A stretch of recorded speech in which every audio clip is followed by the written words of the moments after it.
यहाँ तक लिखा है 150 मीटर लंबाई की एक रेलगाड़ी को बिजली के खंभे को पार करने में कितना समय लगेगा यदि रेलगाड़ी की चाल 54 किलोमीटर प्रति घंटा है। कितनी? 54 किलोमीटर प्रति घंटा है। ठीक है, तो चाल दी है, लंबाई दी है, यहाँ पे हमें मात्रक निकालना है। तो किस प्रकार से आंसर आएगा, तो इस पर चर्चा करेंगे। सबसे पहले साथियों आप देखेंगे कि 150 मीटर लंबाई की एक रेलगाड़ी है। कितनी लंबाई है रेलगाड़ी की? तो आप कहेंगे 150 मीटर। देखो लिखेंगे हल, और हल में लिखेंगे रेलगाड़ी की लंबाई। रेलगाड़ी की लंबाई तो आप कहेंगे कितने मीटर? 150 मीटर। तो यहाँ पे लिख लेंगे 150 मीटर। इसके बाद दूसरी जो दी गई है वो दी गई, बिजली के खंभे को पार करने में कितना समय लगेगा यदि रेलगाड़ी की चाल 54 किलोमीटर प्रति घंटा है। चाल साथियों यहाँ पे रेलगाड़ी की चाल दी है 54 किलोमीटर। रेलगाड़ी की चाल 54 किलोमीटर प्रति घंटा। अब साथियों आप देख रहे हैं यहाँ पे ऑप्शन जो हमारे हैं वो सेकंड में है, तो हमें क्या करना होगा, इस किलोमीटर वाली चाल को मीटर प्रति सेकंड में बदल लेना होगा। किसमें? मीटर प्रति सेकंड में बदल लेना होगा। कैसे बदलेंगे? तो इस पे आप देखेंगे कि ये 54 है और ये 8 किलोमीटर है। 54 किलोमीटर, तो आप जानते हैं कि 54 ऐसे ही रहेगा। किलोमीटर में 1 किलोमीटर में कितने मीटर होते हैं? तो आप कहेंगे कि 1000 मीटर होते हैं। और 1 घंटे में कितने सेकंड होते हैं? तो 1 घंटे में 60 मिनट होते हैं और इसमें 60 सेकंड भी होते हैं, तो ये 3600 हो जाएंगे। अब आप देखो इसको आगे बढ़ेंगे तो 2 जीरो से 2 जीरो इसकी खल्लास कर दो, काट दो यानी कि, ठीक है। तो कितना बचेगा? 54 में गुणे 10/36। और इसे थोड़ा हम और काट देंगे क्योंकि यहाँ पे आ जाएगा 5 और यहाँ पे आ जाएगा 18। तो अब आपको मालूम होना कि 18 कम 18, 18 36। देखो यहाँ पे 54 और गुणे 5/18 है, ठीक है ना। तो अब इसे हम 2 से काटेंगे तो आएगा ये 9, और यही से हम 2 से काटेंगे तो कितना आएगा? 2 दूना 4 और 2 सत्ते 14। अब इसे देखो काट दो, इसे काटो 3 से, 3 त्रिका 9, यहाँ पे 3 ने 27, ये 3 एक 3, 3 त्रिका 9, कितना आया? 5 15 मीटर प्रति सेकंड। तो ये हमारी निकल के आ गई चाल, ठीक है। ये चाल निकल के आ गई, ये दूरी है। अब समय कितना लगेगा? तो सूत्र होता है समय बराबर समय इक्वल टू दूरी बटे चाल। दूरी बटे चाल। तो साथियों दूरी हमारी कितनी थी, मतलब लंबाई हमारी 150 थी और चाल हमारी 15 निकल के आई। तो समय लगेगा 10 सेकेंड, ठीक है साथियों। 10 सेकेंड में वह पोल को पार कर लेगी। तो आशा करते हैं प्रश्न आपको समझ में आया होगा। अब इसी आशा के साथ अगले महत्वपूर्ण प्रश्न की तरफ चलेंगे और इसे समझने का प्रयास करेंगे। कह रहा है सोनू के पास 5 दर्जन टाफियां हैं। सोनू के पास 5 दर्जन टाफियां हैं। उसने इसका 1/3 भाग अमिता को, 2/5 भाग अनिल को और 1/12 भाग हमीदा को दिया। सोनू के पास बची टाफियों की संख्या है। तो इसे हम किस प्रकार से हल करेंगे? देखो सबसे पहले उसके पास कुल टाफियां हैं जो वो 5 दर्जन है। सोनू के पास जो टाफियां हैं वो 5 दर्जन है। तो हम निकालते हैं पहले टाफियों की संख्या, ठीक है। तो यहाँ पे लिखेंगे हम हल, और हल में लिखेंगे सोनू के पास टाफियों की संख्या। सोनू के पास टाफियों की संख्या, टाफियों की संख्या। तो साथियों टाफियों की संख्या यहाँ पे है 5 दर्जन।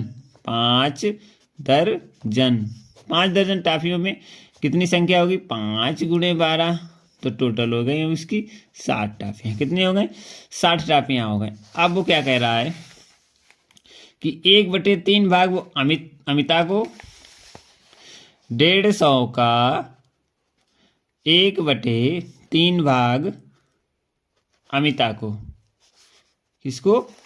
यहाँ पे कहेंगे अमिता को।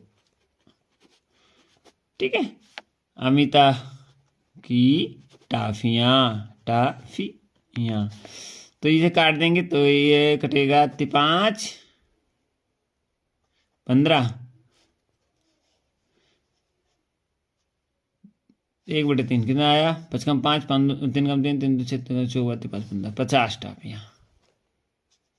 सॉरी, यहाँ पे 60 है तो 60 है ना, 60 का 3 दूनी 6, 3 एकम 3, 3 दूनी 6, यानी कि 20 टाफियाँ जो होंगी साथियों, 20 टाफियाँ वो होंगी अमिता की। अमिता की टाफियों की कीमत 20, क्योंकि यहाँ पे साथियों 60 दिया, तो 60 का 1/3, तो 3 दूनी 6, तो 20 टाफियाँ हो गई हमारी अमिता की। ठीक है, तो अब इसके बाद कितनी है? 2/5 भाग अनिल को, 2/5 भाग। तो यहाँ पे अनिल, तो अनिल की संख्या साथियों यहाँ पे कितनी होगी? अनिल की टाफियाँ, तो यहाँ पे देखेंगे अनिल की टाफियाँ 60 में गुणे कितनी है? 60 में गुणे 2/5, 2/5, तो 12 पंचे 60, 12 कम 5 एकन 5, 2 5 दूनी 10, कितनी हो गई? 12 दूनी 24, कितनी हो गई? 24 टाफियाँ साथियों अनिल की हो गई। अब आए कि 1/12 भाग हमीदा को दिया। हमीदा की टाफियाँ, हमीदा की टाफियाँ तो कितनी हो जाएंगी? 60 गुणे 1/12, तो 12 पंचे 60, टोटल 5। तो सबसे पहले अमिता के पास थी साथियों 20 टाफियाँ, दे दी, और अनिल को दे दी 24 टाफियाँ, और हमीदा को दे दी 5 टाफियाँ। तो ये कितनी हो गई?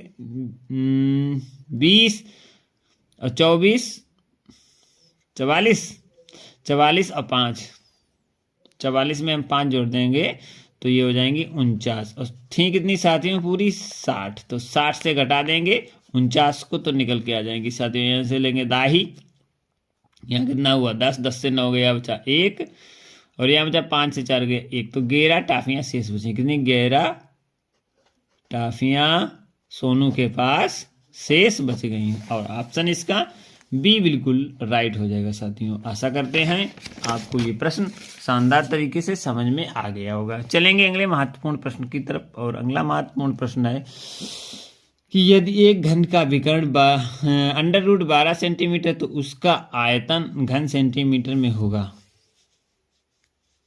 ठीक है, तो यहाँ पे हमें यदि एक घन का विकर्ण दिया है कितना? 12 सेंटीमीटर, तो उसका आयतन ज्ञात करना। आयतन क्या होगा?